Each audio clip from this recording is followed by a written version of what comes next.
In today's video, I'm going to be sharing with you guys a product that I love, and we'll be putting it to the test here on some really dirty sport rims. So please leave a like and subscribe.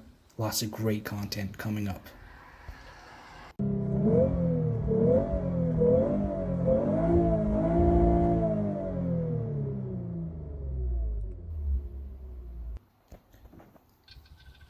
Here in front of me, I have a set of white rims. They've been in storage for a really long time, and before that they were used on a car that was daily driven. So they have a lot of brake dust, a lot of road grime, stuck on, baked on stuff that has been here for years. But I'm not worried because I have a great product here that I want to share with you guys. It's called P&S Brake Buster.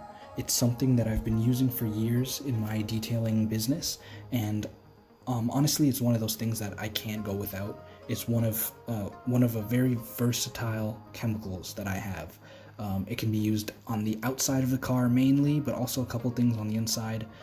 It's safe for plastic, rubber, and metal. Very, very useful. So in this video, I'll be showing you how I tackle a pair of really bad rims, and then I have a brand new jug of the product here, and I also have a brand new pump sprayer. So I'm going to do a little bit of a unboxing, talk about my tools and how I go about cleaning these things. Hopefully you guys can pick up a little bit of the knowledge that I have here to share, and maybe it'll help you when you're detailing at home or in your detailing business. I also have the manual pump sprayer here. As you can see, removing the fresh plastic that's on it. These hold 2 liters max. I really love these things. It's better for your hands than constantly using a regular spray bottle that you have to, tires out your fingers after a while. I really like the fact that this pump sprayer actually comes with an O-ring and a little dosing tube for your chemicals and things like that. This is kind of a cheap product, so it's nice that they throw in an extra O-ring and extra stuff like that. This, you manually pump it up.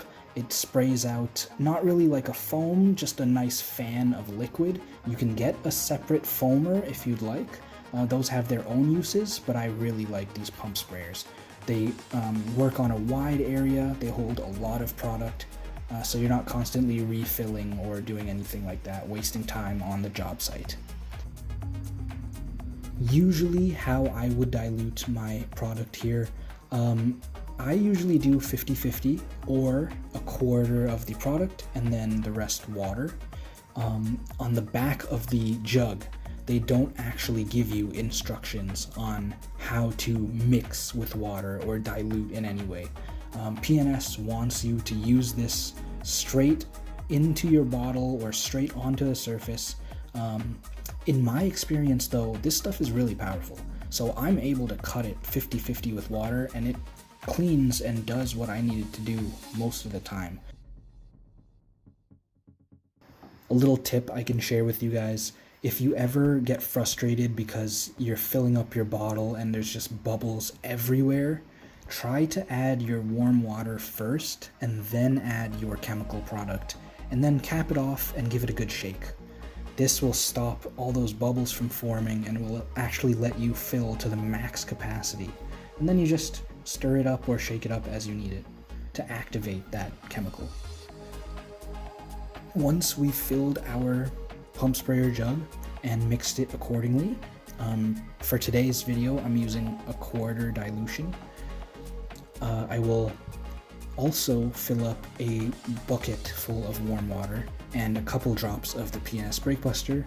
I will also be using a microfiber towel here, very thick, more on the coarse pile side, but still safe for the exterior of cars and for rims like this. So I'm going to go in and spray on and soak these rims for a solid 20 to 30 seconds at least before I start working on them. You can see here I have my microfiber towel as well as a very soft toothbrush.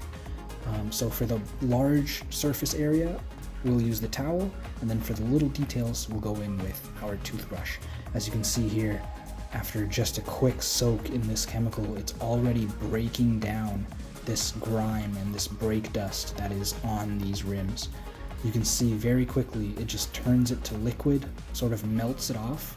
This stuff was caked on, and if you were to feel it with your fingertips, it would be obvious that it's a layer that's there. It's not just like stained onto the metal or anything like that. It's actually thickened on a layer that you have to clean away. So this product is great at getting in there. I use P&S Brake Buster in car engine bays. You can use it in the wheel wells. It's a really great product. It has a little bit of iron removal. I've also found that it also helps break down salt really well. And then just general brake dust and grime, that's what it's specialized for. Very versatile.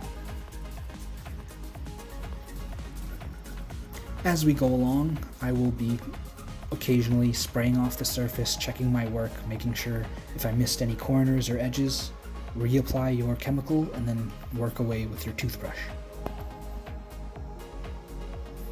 As you can see here today, I'm not really using a pressure washer, and I'm barely even using the garden hose pressure to actually do any of the cleaning. I'm basically relying on the chemical power to help me get through this. If you're a mobile detailer and you don't really want to use too much water on the job, there are ways of being more efficient.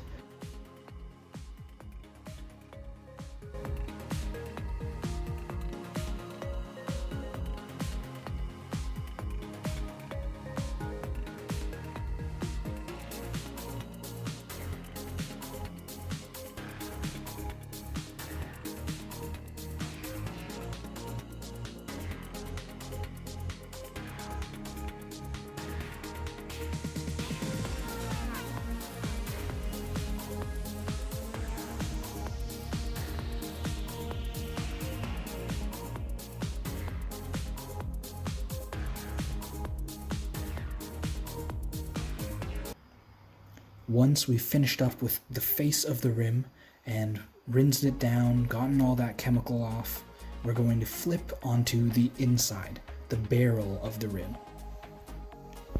Now, most people are just going to skip this step. It's not really something you think about. People don't really care about the inside of their car rim, but one thing I will say is having a clean barrel of your rim helps you to see if there's ever any damage. If you go over a really bad pothole and there's cracking starting to form on your rim, you'll be able to catch that a lot sooner if your rims are clean. This is something, cleaning the inside of the barrel is something that I might do maybe once or twice a year if you're switching from winter tires to summer, or if, any other time you have available to you to do a quick clean. It's really worth it.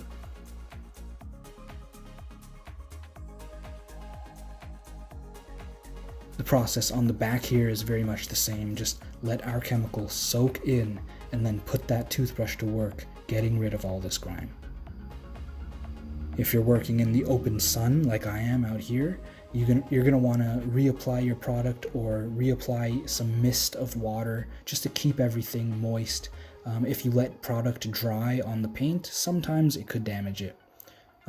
P&S Brake Buster is very forgiving. I haven't found it to cause staining or damaging so far, but better safe than sorry, of course. As you can see, after just one pass with my toothbrush, very big difference here. If I need to keep working at it, we'll reapply our chemical and go again.